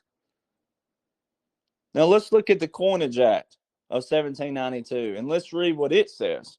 It specifically says, by the act, the mint was to be situated at the seat of government of the United States. Woo! Can I do a mic drop, even though you can't see it? All right, so there's the Coinage Act of 1792. And here's your other half of the mic drop. The mic's still falling, but wait till it hits the floor. Guess what date the Coinage Act was passed in United States history, ladies and gentlemen? April the 2nd. I was wondering when you were going to get to it. April the 2nd, 1792. So guess what that also means? That was still our founding fathers. All right. So again, and let me just tie in something really funny while we're in the 1790s. On 1798, that real quick, Derek, I have a question for you before you start the 1790. Before you start that, so in 1792, what did they do about the silver? I missed that part of it. The silver dollar. What did they do? They established it as the lawful tender, meaning the unit of money to be used in the United States. Okay, go ahead. I'm writing my notes and I missed that part. I apologize. Go ahead. No. Well, just while we're in the 1790s, talking about the chaos and knowing how to weed through all the chaos, in 1798, that Aliens Act that President Trump mentions, it also has another part to it. That was a 2-part law. All right. Now, in 1800, the Congress abolished the seditions part because they were already starting to fight then. This is why people got to realize that the fight is always going to be there. We got to establish what we want and keep it that way, especially when it's working for America. But in 1800, the Congress of 1800, really the Congress of 1799, but 1800, they abolished the sedition side of it. But that original 1798 Aliens Act was called the 1798 Aliens and Seditions Act. The seditions part of it was any person back then who published a piece of paper or a newspaper or any kind of flyer that went against the federal government, they were punished and treated as a criminal, meaning they got shut down and whatnot. Guess what happened then? This is why it's so funny, because you got to picture 1798, no social media, no phones, nothing like that, just straight up word of mouth, straight up. got your head knocked off if you were willing to say something and that someone didn't like it, or got your ass shot. All right. I mean, the old duels they had back then, right? Well, 1798, here, do your math. That's 5 years before James Madison, the father of the Constitution, went into the United States Supreme Court to clarify what a law looked like. The Marbury versus Madison, 1803, very key case that's going on right now, that judicial branches have overstepped their power, and everybody's going to find out of that. But that was 5 years before. Guess what the people were doing back then? People back then said to the founders who wrote the Declaration, who wrote the Constitution, who fought in the Revolutionary War, guess what the people were doing to those people? Saying that the Seditions Act was a suppression of their First Amendment. So it looks a lot like liberals today. Liberals are yelling, kicking, and cussing to the very people who know the Constitution. They don't know anything about it. So back then in 1798, those people were yelling at the founders who wrote the things and wrote the First Amendment. See, the First Amendment was December the 15th, 1791. So a year before the Coinage Act. Same founders, right? And the people back then, your average American, the new Americans of that era, right? Just obviously, that would have been, let's see, that's 9 years after the Constitution and went into effect, 1789. 9 years later, people are saying that the Seditions Act, trying to make sure people weren't printing a bunch of propaganda, people were saying that their rights were being suppressed. Their First Amendment. So see, it's always been there. All right. Now, it was a lot less back then than it is today. But see, it goes back to, again, what's your foundation? All right. What's the premise of it? And, again, we can't let it get the way it did. See, it spiraled from 1803. Then the British revolted in 1812. But it spiraled after that. Then the Civil War, etc. Everything just spiraled. And people quit caring about the things that matter. There's always going to be a fight. We just got to do it the right way. Amen. Amen. Well, Derek, I know I got to cut it short, but do you want to take a couple questions for this last couple? No, what we got? 10 minutes left. I mean, that's fine with me. Oh, look at all these hands. Okay. All right. Bill Wright, I'm going to unmute your mic. Go ahead and ask Derek your question. Go ahead, Bill. Go ahead, Bill. Your mic is unmuted. Okay, sorry. Thank you. Derek, thank you so much for teaching everything what you're doing. You're doing a whole lot for me and to understand everything. I got a question. Maybe you can answer it. I tried to get it answered a lot of months already. Regarding the American flag, the size of the flag, how it's flying, about the gold fringe around it, about the gold cordle, what is hanging down, the red, white, and blue. And then in the White House, the cordle is like a whole big bunch of different colors and everything. Do you know exactly what all these things mean, or is that all a so-called conspiracy regarding maritime law? Well, it's not a conspiracy, but where it seems to fall into that, and what people think about that, is that it's kind of like my grandfathers taught me the things I know when I was a young fella about military law, but they also put in what they saw while they were in. Well, it still goes back to word of mouth. It's kind of like the old school law whenever you got caught a crime. I was watching the TV show the other night, In the Heat of the Night, and it was before, in reality, it's a TV show. But in reality, also, it was before a lot of our technology, right? And our being able to get people on camera. So it was going back to what they had at the time was word of mouth and then the best evidence possible. So like the gold fringe is the first thing to address. That right there, the gold fringe came about, and this is just passed down by military personnel through the years. But when you go to Google, you're not going to find this. You're going to find a a website that talks about it, but then you got to believe who runs it and who operates it. But word of mouth passed down, kind of like anything in your family, a lineage, maybe like a knife or a gun or a Bible or something like that. But the gold fringe was, they had those in naval courts.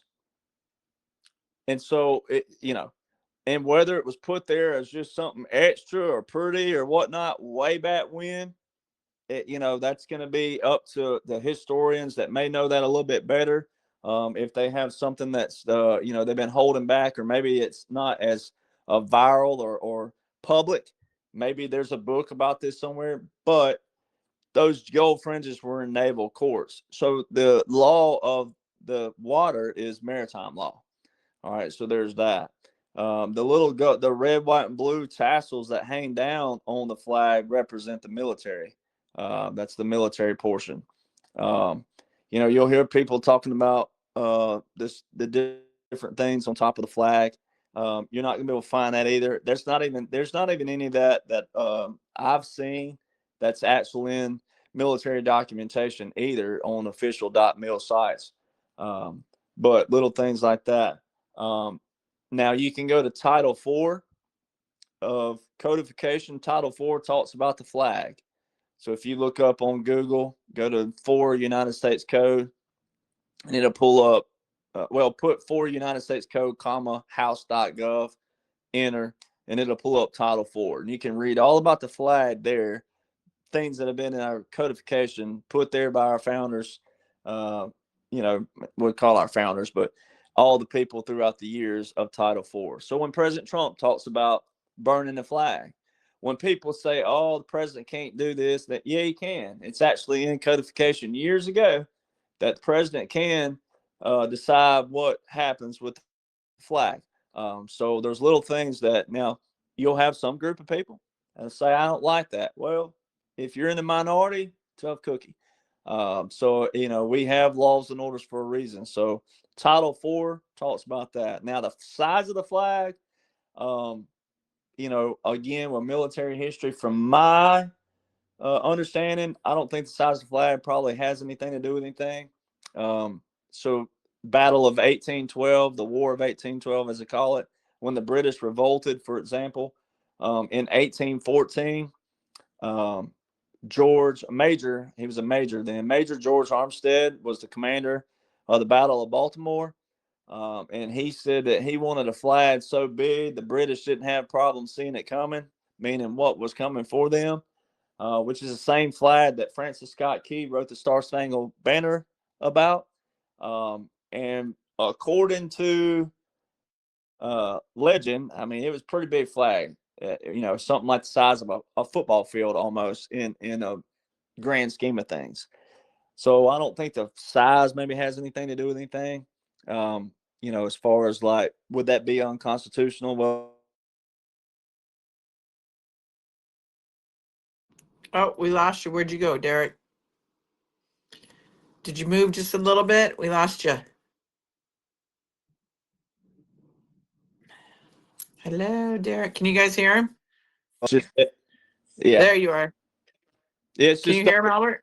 It's just stuff that's been passed down, and it's just kind of a known thing for the people who do know that in the military. But as far as a big deal, life breaking, is it unlawful? Would that law take precedent? No, it wouldn't take precedent over certain things. So, but thank you, Derek. All right, Albert, go ahead. Ask Derek your question. Your mic is unmuted. 10-4, Derek Hua. I've talked to you. This is my third time talking to you, my brother. Man, I love my military experience, but I and Jenny, and I hope to not offend you and or anyone else, but I'm a 3%er, right? And you see me post my pictures, right? And I've been banned already from X my third time. But you know what? I love what I do, or what our threepers do for the country. Not everyone is in our threeper community is military, but try to expand in knowledge of exactly what Derek's talking about military law and orders. Not everybody knows about it, but you know what? it's baby step, but still, this past weekend they had the Elon Musk. Oh, you can't do this. The protest, right? And I was called upon about from a certain individual, not an actual Threeper member. Oh, you're gonna be there. So why? Why would I want to put my group in jeopardy? What would I put myself and everybody else on the spotlight so CNN can see this? If anything else, you know what? There's CCP or the police department, right? Here, I mean, I think it was like 8 people showed up. You know what I mean? We understand what it is to fight for our freedoms. And, we never, well, me, I will never surrender my oath. But yeah, unless they're like killing people, whatever, okay, that's a different story. We got to get deputized as creepers, right? But in any event, I mean, I don't think it's wise for people to say, oh, come on, let's go counter protest. Okay, it's fine. Let them, they still have, even those Elon people that hate him, they have their right. But unless you're doing, the drastic part of it and burning shit down or whatever, it's in there's only so many ways that we can actually be there and do what we gotta do. But that's why there's law enforcement. That's why there National Guard. As a 3%er, and I'm sorry if I'm offending Jenny, you, but and who I am, and I've been banned on different chats because of who I am, and I apologize for that. But I still love my country. I'll never surrender my oath. 10-4. What do you think, Derek? Well, the reason why you're getting banned is because you're probably wearing nothing but your Ranger panties in your photo. So, You're an asshole. yeah. And you may have lost your shape when you were in, seeing people are going, oh, my eyesight. The same thing I do when I go to the beach and I take my shirt off. I'm like 90% English and Irish, and I'm blinding everybody. No, I mean, You're a drug brother. You're a drug. I love you, bro. I love you. Look, here's why I 100% agree with you. Look, protests are a part of our fabric of our history. However, it was back during the time period like we just talked about when there wasn't phones and internet and things. Like it was during the time period where all you had was your voice. That was it.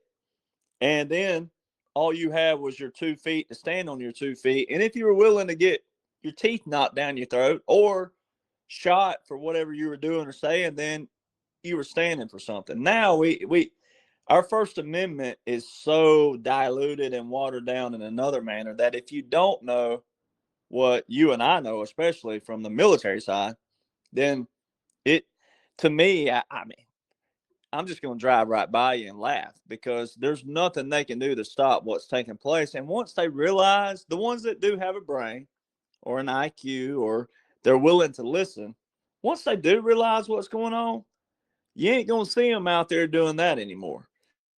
They're going to be actually they may be socially liberal and fiscally conservative, meaning like they still go out and they got to sit in a conversation with someone who's just absolutely abhorrent to President Trump and act like they still are. But a lot of them are going to come. It's just like the gay community and the trans community and some of those that have said no, we don't believe in doing this with children.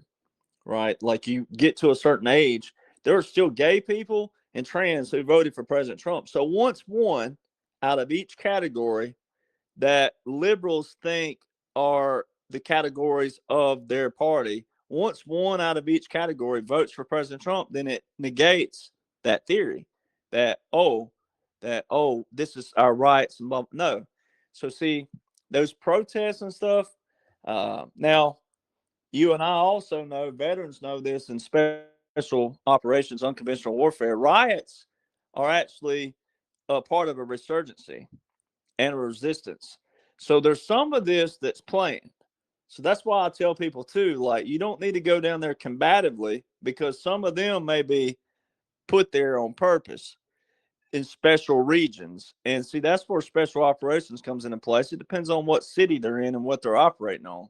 So if everybody go to page 11 of the Special Operations Command Unconventional Warfare Pocket Guide, it specifically tells you in there. And it tells you, too, that the United States government, whether they participate or not, the military can do exactly what we need to do. All right. And there's enough orders in place Article 1 is Congress. Article 1, suspension clause, Congress suspended that, not President Trump. So there's enough to show that that's taking place. So some of these protests are actually part of the resistance to wake up whomever's in that area. And if they get mad or kicking and cussing and mad or whatever it is, then it gets your attention. So see, that's where I come in and go, okay, if you are mad and frustrated, then if you really want to know what's going on, here's what's going on. All right. And then that's how you win people over. You go into the lion's den and go, all right, here's the laws and orders of what's going on. All right, that over there, it got your attention, but here's what's going on.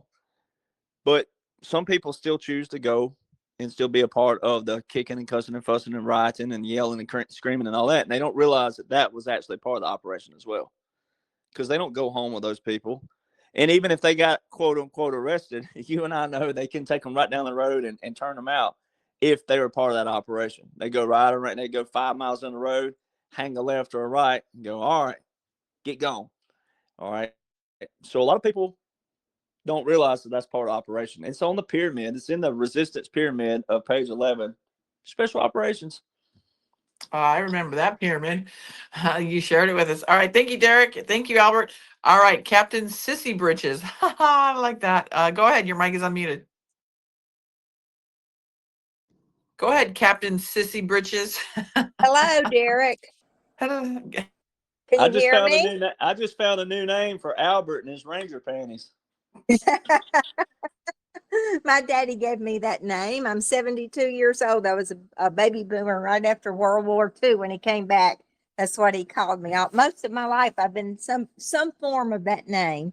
But anyway, I just this is sort of off topic, I guess, from what you usually talk about. But one time I heard you in one of your lives or something talking about, and I think you probably were referring to Jeff Sessions.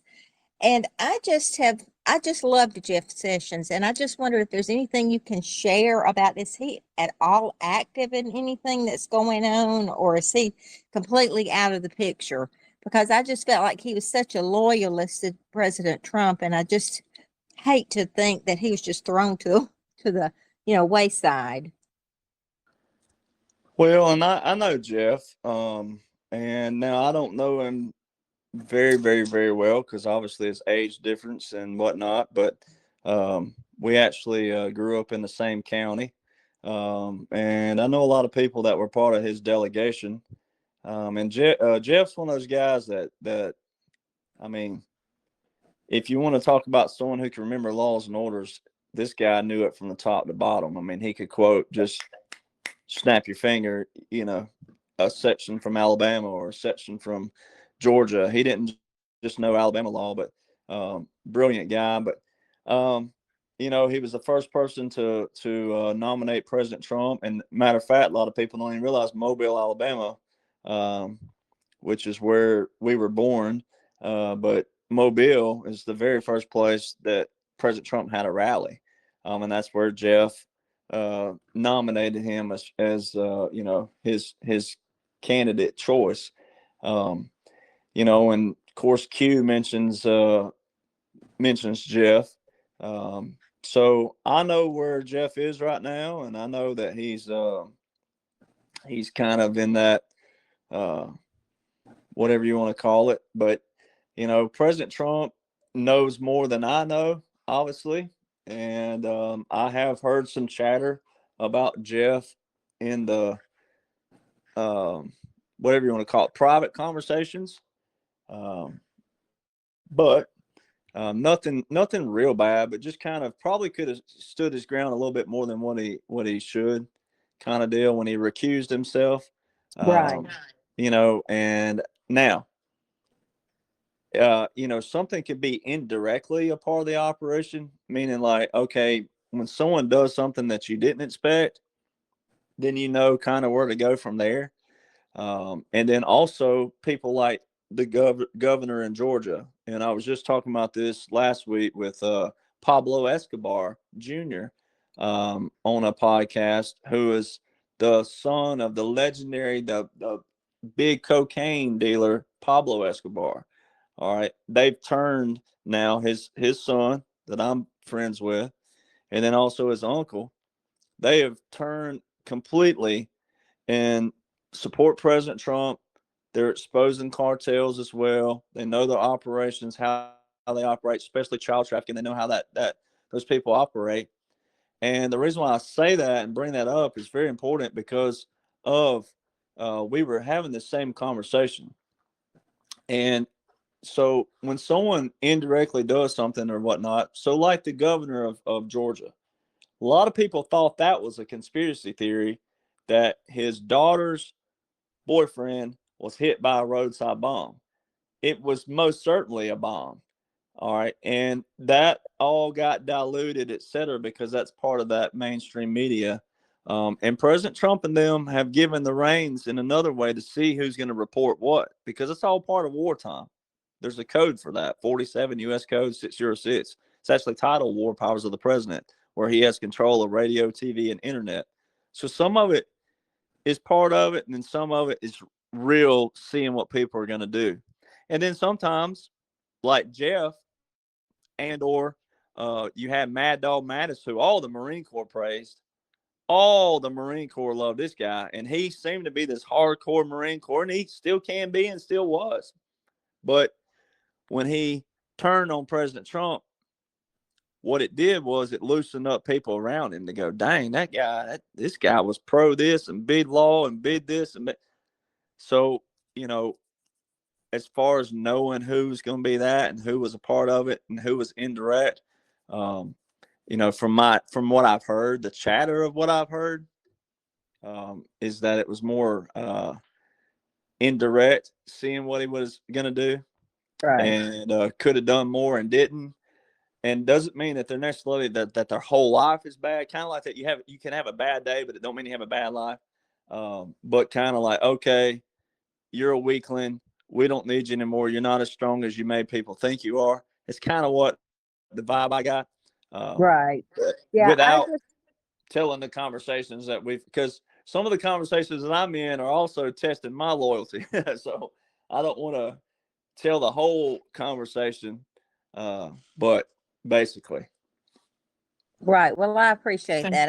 I just always thought a lot of him, and I'm in Georgia, so I know a lot of what's going on over here, and not liking some of it, but I'm hoping that it is like you're saying, maybe being tested and things will work out okay. Well, the one thing President Trump is very keen on is loyalty, and it's not if liberals heard that, they'd run with it. But it's if you're loyal on the front, and Southerners know this better than anybody because the South's still driven towards our handshakes and looking in the eye. And you tell me I'm gonna be there at 10, I'll probably be there at 9:45.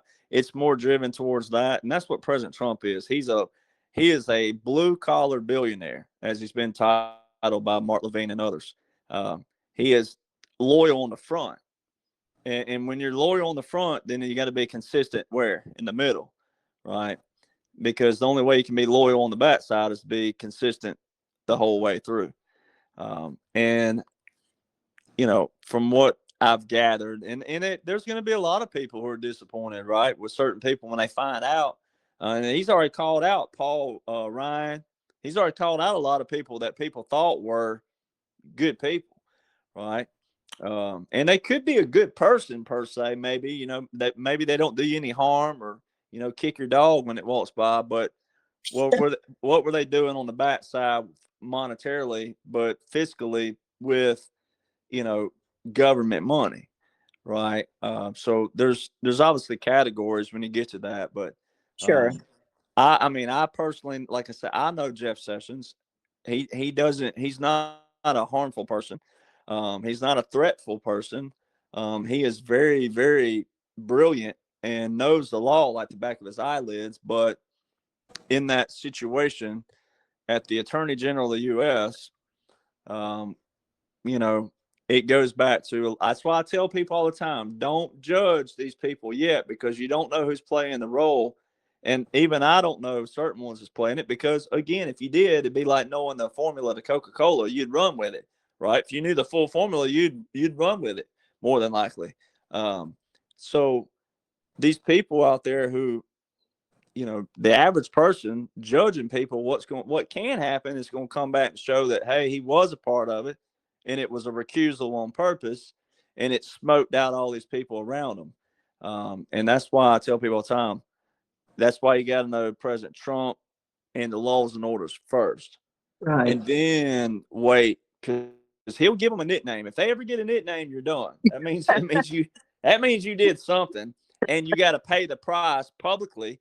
And like DeSantis, he called him DeSanctimonious. Well, DeSantis is still in the visual public, right? He's still there, so he may have just had to pay a price for a little while, and he still could be a good person.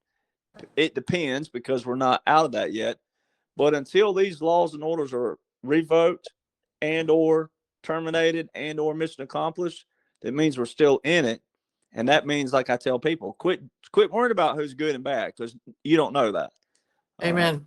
And Amen. And I don't we're even going to know find that. out. And I Yeah, don't even know exactly. everybody. I know a few, but I don't know everybody. And if I did, then I wouldn't be sitting where I'm at either. I'd be in a higher spot. Right. And so, Well, we all Thank you, Derek. appreciate you, Derek, and everything you do. We sure do. You've been well, a and lifesaver. Thank you. And Thank you, Jeff's a Captain good guy, Sissy and Bridges. I'll Thank tell you, you what, I Jenny. won't. I don't tell my location, but I'm not terribly far from him right now as we speak. All right. Trump train, go ahead. Your mic is unmuted. Hey, brother, from another mother, Derek Johnson. Got a question for you going back to the mint of 1792.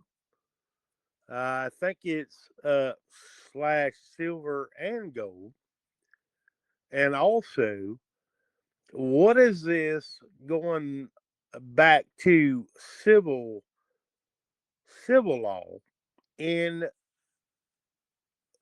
Louisiana that has been expressed to our community? Well, first off, I hope you are a brother from another mother, because I will be questioning my mother. So there's that. Oh, my goodness. Hey, don't pick on the dogs. We have to make some now. jokes here. Hey, We got to good make some jokes. dogs. Well, no, yeah, it does tie into the gold too. I mean, the gold, and I got buddies who are more financial, deep depth gurus on that, but it does tie into that because of the gold digital currency. And then also President Trump clarifying that that's not the central bank digital currency. So you'd have people out there running with that. But, Louisiana is a whole different, obviously, state with their law, as people don't even realize the different law in Louisiana and the parishes. And I've told people before, if you're traveling through Louisiana, if the speed limit sign says 70, do 60, just to be safe. Because if you get pulled over there, it's a whole other kind of ball game, whole other kind of law.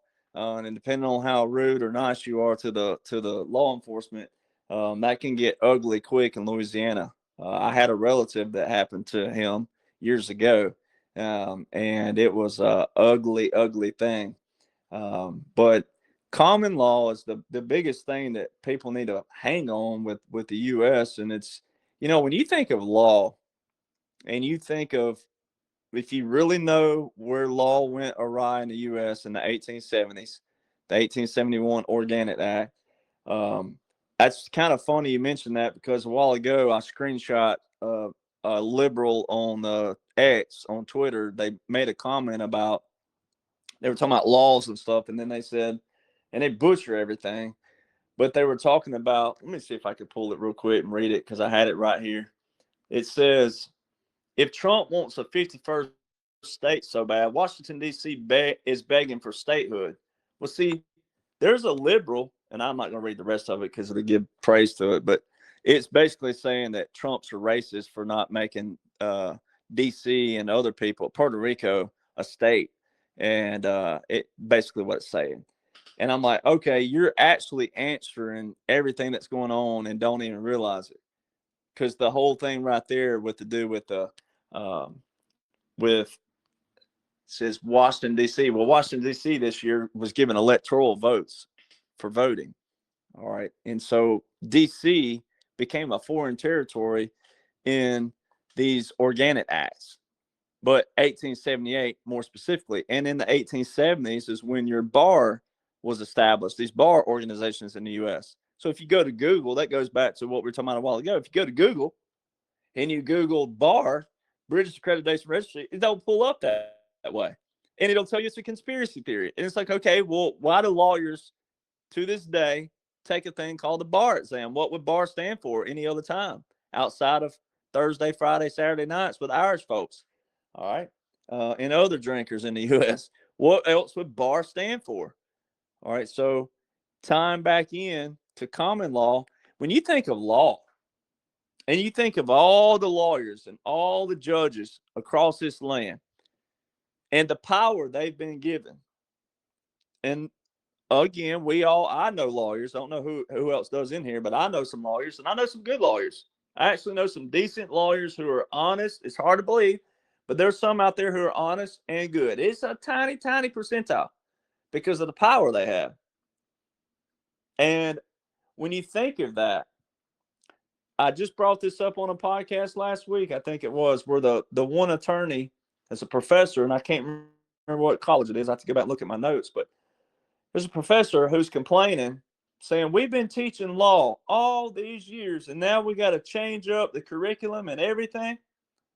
Well, when you think of lawyers who are adhering to, quote unquote, the law, all pun intended, that means the military telling them you're going to do this or else. And then also your bar organizations have been putting out articles about the bar exams changing, going back to common law. So that would apply to everywhere. So even Louisiana with their parishes and their different law down there, that would apply to everything. And that's why President Trump keeps saying that we got to see, our founders established this to where, and it's just very intricate in detail. Our founders made the three branches of government individual, separate powers, but the legislative and executive fund the judicial.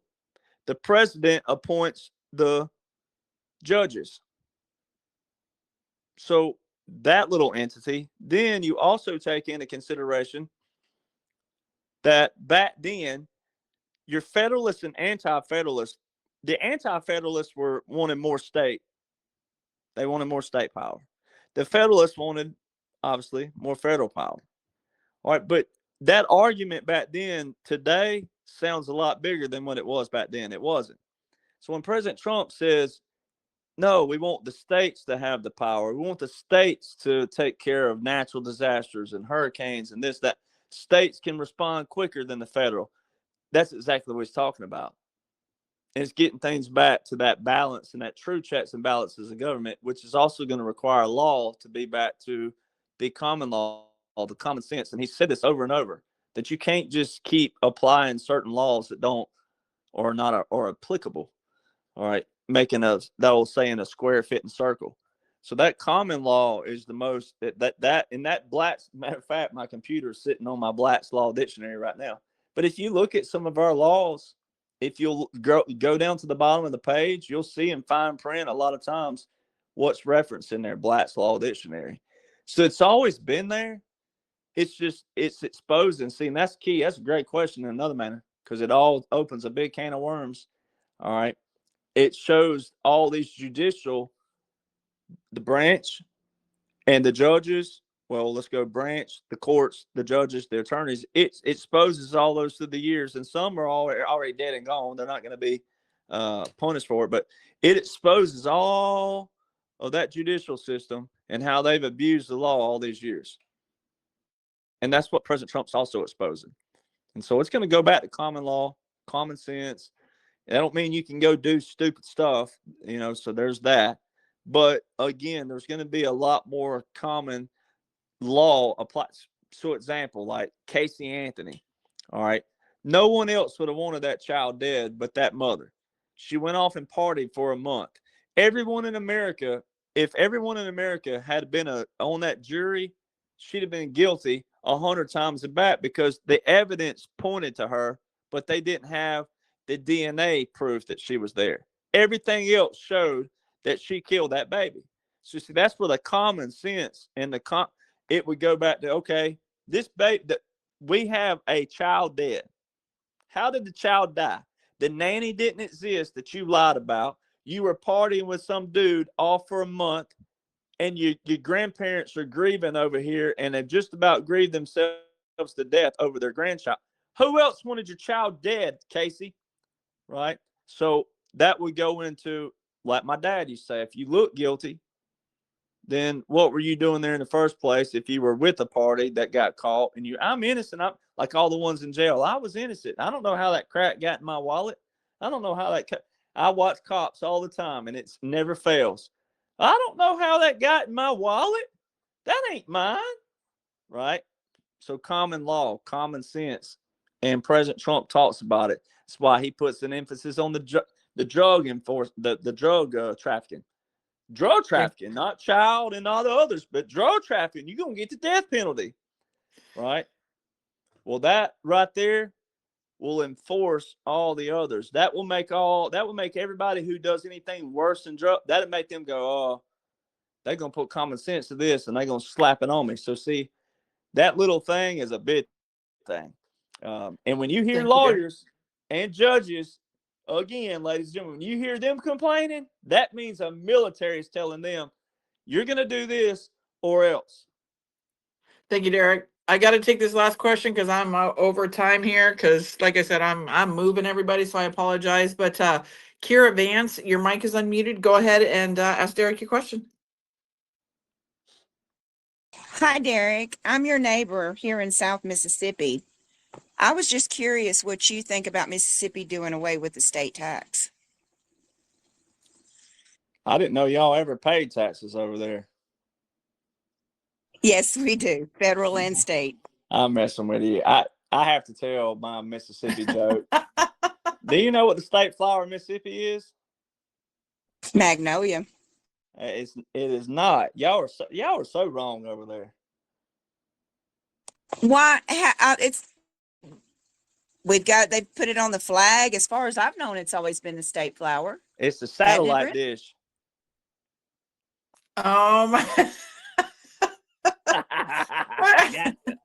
It's a satellite dish. Y'all got Derek. y'all got 10 in every yard over there, and you never take them Well, down. hey, I got a little kicker for you. I'm originally from Texas, but I've lived here since '86. So you Mississippi, y'all always have an out on that one. It's like, I ain't from here really though. No, but so Mississippi, was the last state, the last governor to fold during the COVID. A lot of people forget about that. Tater tot. That's right. Stood the ground right to the last second. So if we're going to allegiance and also loyalty, that was a great sign there. And then of course, Mississippi, one of the last states to take the rebel flag out of everything. And people have butchered the rebel flag, and that's another story that I would have to stand on. But still, right. Mississippi is a cool old school state. Still based on family principles as well. I lived in Mississippi. People always get mad at me picking on it, but I'm like, I've lived there. So and I lived in South Mississippi myself. I lived in near Hattiesburg. I'm in Hattiesburg. And I love it, and I'm there a lot. I love Hattiesburg. I do all my Christmas shopping in Hattiesburg. So there you go. For future reference, ladies and gentlemen. Are you ever going to speak around here? That would be awesome. I would love to, but I don't know anybody there that could put something together. But if you want to do something, then you can reach out to my management and work on that. But I would love to. Okay. But I was supposed to speak in South Mississippi, down near Loosedale in that region. There was a church that was going to put something together one time, but I'm pretty sure they were going to have a hard time convincing the Pentecostal people about my mouth. And, and I grew up Pentecostal, but, I think they were going to have a real hard time, people going and watch the video before I got there. But that kind of, it didn't fall through. I just think they just didn't put it together. But Right. yeah, you know, Mississippi. Of course, the tax thing still goes back to federal, and everything that everybody's watching had to be done top down anyway. Everything had to Right. be done from the top because the top was the most corrupt, and the top is what everybody kind. It really should work. We should work from bottom up because that's what we the people mean. But because Mhm. things got so out of hand, they had to do it from the top down this time. Because when you clean out that festering rot of DC, as President Trump called it, then when you clean that out, it sets the tone and the precedent to trickle its way down the way federal would work anyway, trickle down to the states to where, you know, but Mississippi made a strong point with that, even though I know what COVID was and all that, but for the people that don't, you know, but that governor was showing the loyalty and the allegiance, which most southern states have anyway. And even most southern governors weren't all surface front to the people. They truly have been, you know, the pillars of the Constitution, but also the pillars of our Declaration, etc. But you know, I don't take that for granted with Mississippi. Um, but I also know you have to wear hunter's orange at night over there too. So Well, thank you, Derek. Everybody, I've got to cut this. I'm in the middle of a move, so Derek is here every other Monday. So come join us. I'm proud of you, Derek. We were able to take some questions today, so that was pretty awesome because I know a lot of people like to ask you questions. So everybody, come back here in 2 weeks. Derek will be back. My new studio will be up and going. So hopefully, I'll probably be right in the middle of setting it up, but. Bear with me, everybody. I'm in a process of the move for the next few shows. You may hear an echo. You may, hear something. I don't know. I'm going to be living out of my briefcase and my laptop with my little travel microphone. So bear with me, everybody. If the sound isn't perfect, don't get mad because I do have many of you that like to complain about the sound. But understand that when my guests come in here and they have the earphones in their ears, you're not going to hear them as good as myself or say like Captain Kyle's assistant Kelly. When she, Captain Kyle does a lot of my podcasts with him with his earphones in. So bear with us, everybody. We're gonna get it together, and we'll see you guys here on Wednesday. We're gonna have Captain Kyle again, and then obviously Dallas from PPN Everything RV, and then Derek. We'll see you in 2 weeks. oh yeah, it sounds good. We'll definitely be past the April 2nd date by then. So Yeah, and let's see what's gonna happen with that. Yay! I mean, we're But I only love how you brought that all together today. couple days away. There's a lot of Wednesday. Yeah, that's right. There's a lot of speculation on that day, and you kind of brought it around today about the 1792 coinage of the silver dollar. So that was pretty cool.